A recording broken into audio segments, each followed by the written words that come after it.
بسم اللہ الرحمن الرحیم۔ آج آپ حضرات کے سامنے نماز کے متعلق ایک احادیث مبارکہ ذکر کرنے لگا ہوں۔ اللہ جل شانہ سے دعا ہے کہ اللہ جل شانہ ہم سب کو اس پر عمل پیرا ہونے کی توفیق نصیب فرمائے۔ بسم اللہ الرحمن الرحیم۔ تحترقون تحترقون فإذا صلیتم الصبح غسلتها۔ نبی علیہ الصلوۃ والسلام نے ارشاد فرمایا کہ انسان گناہوں کی آگ میں جلتا رہتا ہے۔ تحترقون تحترقون، جلتا رہتا ہے انسان اپنے گناہوں کی آگ میں۔ فَإِذَا صَلَّيْتُمُ الصُّبْحَ غَسَلَتَهَا، تو فَإِذَا صَلَّيْتُمُ الصُّبْحَ کہ جب وہ صبح کی نماز پڑھتا ہے تو غسلتها، تو اس نماز کی بدولت اللہ جل شانہ اس سبھی آگ کو جو اس نے گناہوں کی بدولت جمع کی ہوتی ہے اللہ جل شانہ بجھا دیتے ہیں۔ پھر ارشاد فرمایا ثم تحترقون تحترقون فإذا صلیتم الظہر غسلتها، پھر اسی طرح فجر سے لے کے ظہر تک وہ گناہوں کی آگ میں جلتا رہتا ہے، یعنی اپنے گناہ جمع کرتا رہتا ہے۔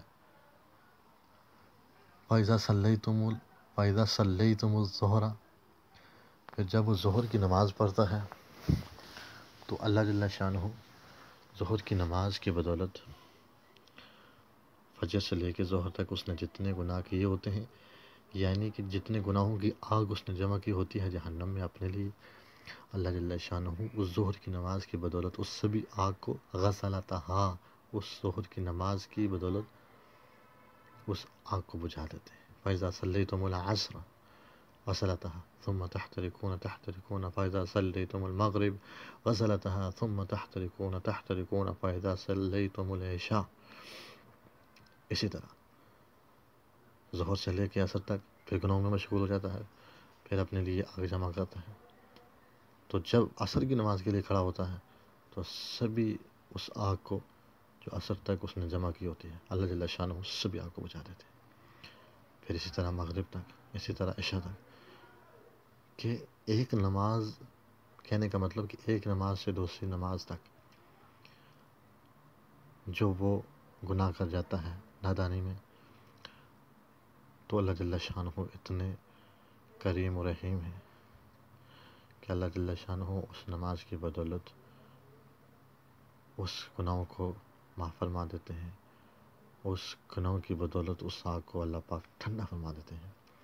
پھر فرمایا ثم تنامون فلا یکتب علیہم حتی تستیقظوا، پھر وہ سو جاتا ہے، یعنی اس کے بعد پھر سونا، تو سونے کی حالت میں تو کوئی گناہ نہیں لکھا جائے گا نا، حتی تستیقظوا، جب تک وہ اٹھ نہ جائے، کیونکہ جو گناہ کرے گا، کچھ بے ادبی کرے گا، کوئی گستاخی کرے گا، کوئی لایا نہیں کرے گا، تو وہ تو بیداری کی حالت میں کرے گا نا، سونے کی حالت میں تو کچھ نہیں کر سکے گا نا۔ فرمایا پھر وہ سو جاتا ہے، فلا یکتب، کچھ نہیں لکھا جاتا علیکم، اس کے اعمال میں کچھ بھی نہیں لکھا جاتا حتی تستیقظوا، جب تک وہ بیدار نہ ہو جائے۔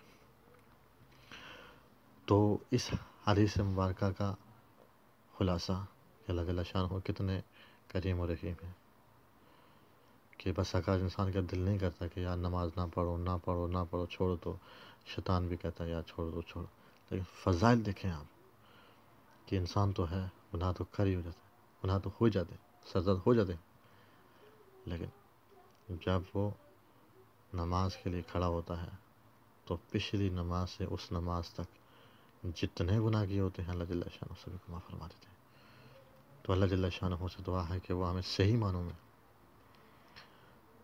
نماز کا پابند بنا دے۔